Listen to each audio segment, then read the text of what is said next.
He nearly dropped one in for a base hit, but the speedy Hannah Core took it away.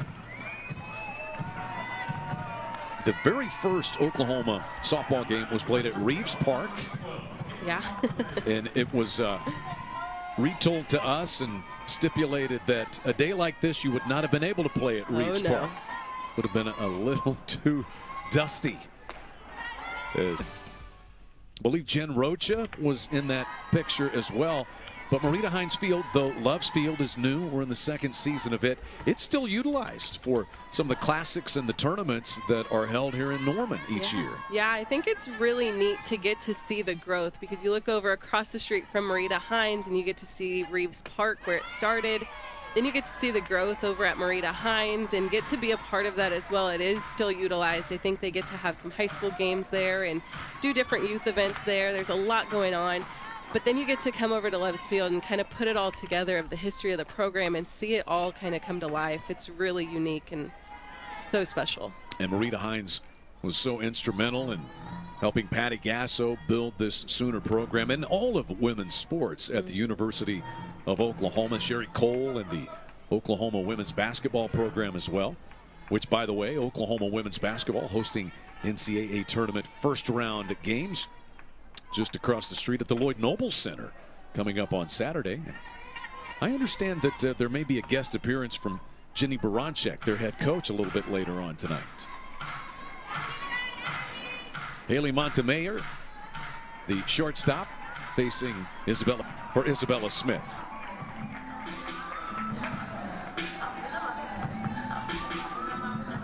Five up and five down for Isabella Smith. She threw a perfect game with 8 strikeouts in her very first start as a Sooner against Cal Baptist.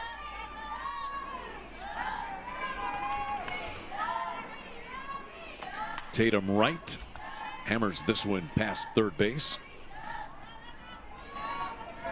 This Oklahoma pitching staff, ERA of 1.99, and I think the thing that would make Jennifer Rocha so pleased would be they've only given 37 walks. That's the fewest in the SEC. Yeah, 37 walks to 171 strikeouts. That is a good ratio.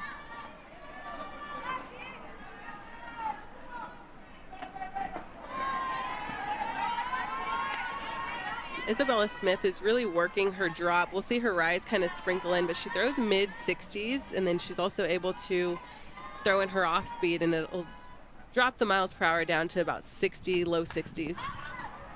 1-1 is fouled out of play. Talking about Jennifer Rocha, the associate head coach and pitching coach, and there she is. Former Sooner pitcher herself.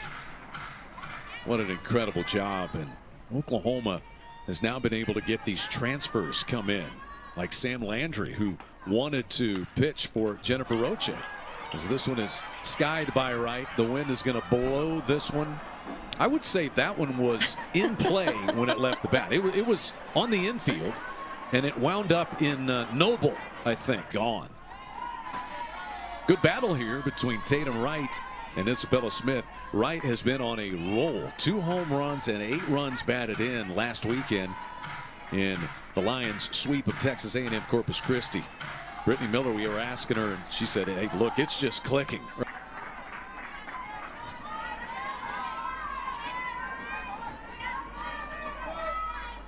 Third stolen base this year for Garcia.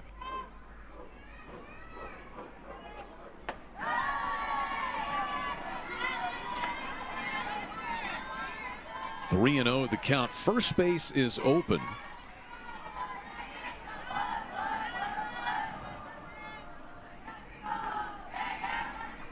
Here in the second. 2 walks and a hit here in the second. And Ailana Agbayani will bat for the second time. She bunted home a run back in the first. That was the 3rd Sooner tally of the night. That one kind of rolls up to the plate. Agbayani's a triple threat. She's able to bunt just like she executed her last at bat, that squeeze play, and she's able to really work the dirt as a slapper, but she can also stand in and send some balls through the gap. 2-0.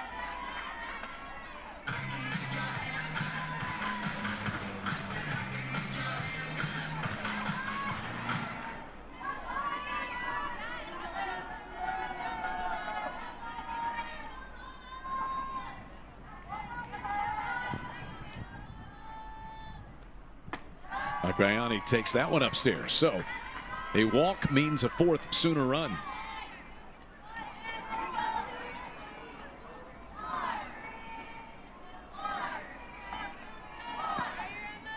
Who started this two-out rally with a walk scores for the second time tonight.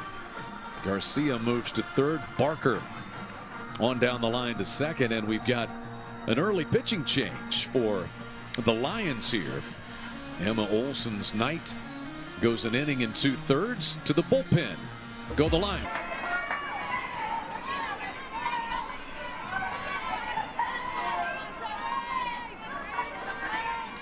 Victoria Masters is the new right-hander, and what a tough situation. Bases loaded, a run already home, and she faces Tia Malloy.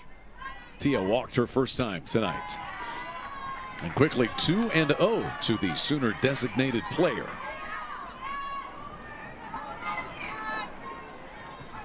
Ninth appearance for Masters. 7 total innings prior to tonight. And there's a strike.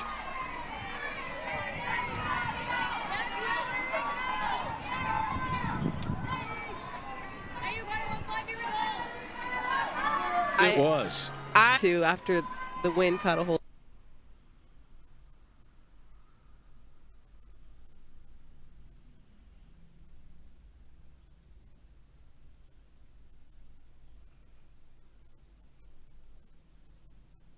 Lefty matchup. KK Kosick is out of Hellendale, California.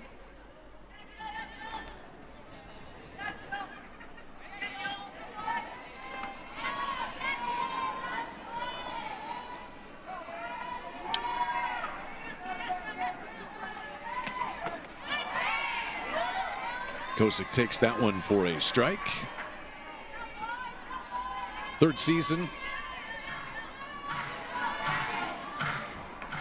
Brittany Miller, the head coach at East Texas A&M, already with a conference sweep.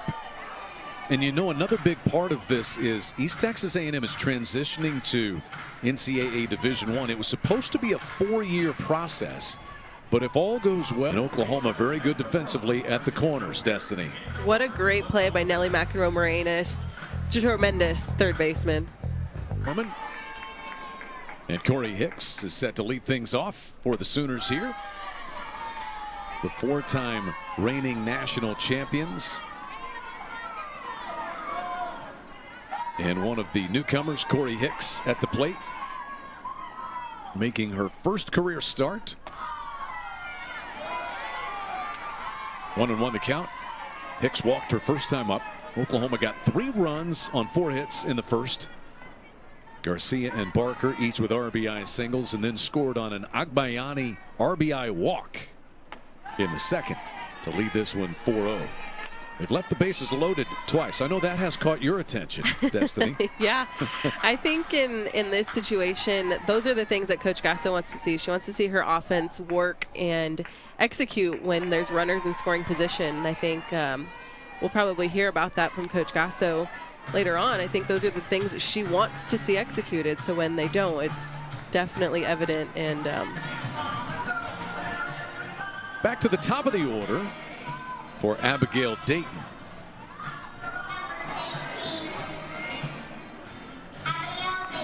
Abigail Dayton flied out to center in the first, and then hit a frozen rope to center in the second for an out. She sent the center fielder Rodriguez all the way back to the fence. Here's Abigail Dayton, one of the newcomers, the Utah transfer. So one of the 5 transfers, and then you've got the 9 freshmen. So 14 total newcomers on the roster. And they've all done such a great job. I feel like we knew that there were a lot of OU seniors that were leaving the program, and 14 total players lost. You'd think that you'd see a difference in their offensive stats or their defensive stats or even in the circle. And I think they've really done a good job of, hey, you know, look, this is a good program regardless of who's on the roster. And Patty Gasso said they have quickly taken ownership of things as a team. She said, you know, when she circles them all up to talk to them in between innings or before the game, she said she doesn't have to say much, and then it's kind of a group-led effort. Yeah, I think back at bats.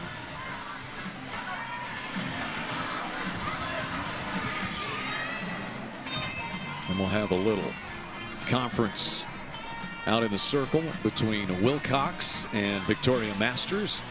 This East Texas A&M team, Brittany Miller said, this is kind of like a second home for them. They've played a bunch at Loves Field.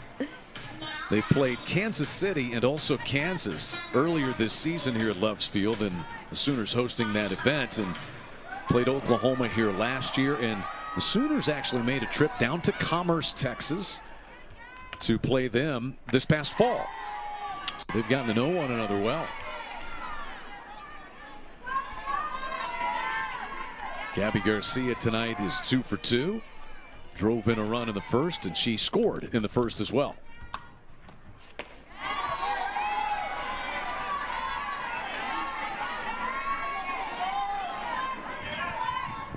Garcia, 7 home runs in her last 10 games, now a 13-game hitting streak. She drove in 9 runs last week.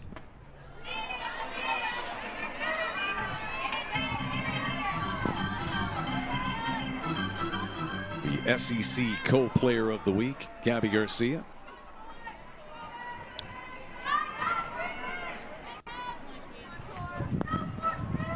Has driven in another run, third. An RBI double by McEnroe Marinas, an RBI single by Garcia, who is 3 for 3 and has driven in a pair tonight. And here's Sydney Barker. She singled in the first and walked in the second. Gabby Garcia is so timely with her hits. Talk about her home runs against Arkansas, just timely hitting. When runners are on, I mean, I'd want her in the box for sure.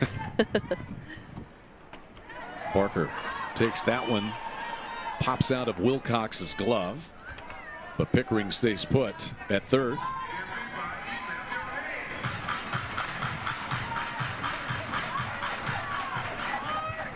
Here's Cassidy Pickering. She's been on base all 3 times tonight.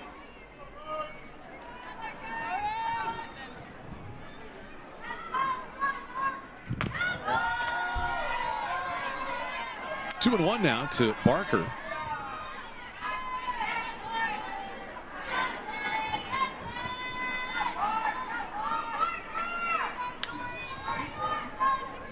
To second base, and that's the first time tonight really the wind has been a real problem or caused a different outcome than we might normally have.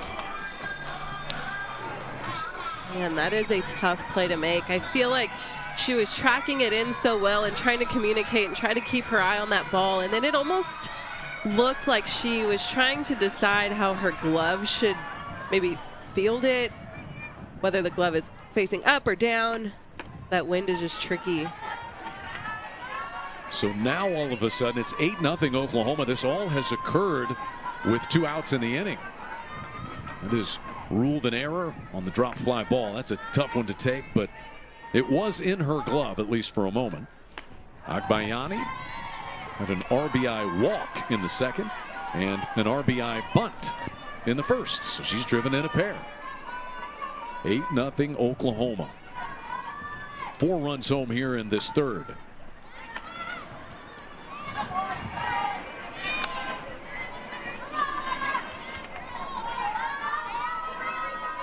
Rodriguez out in center field. But the wind's not letting any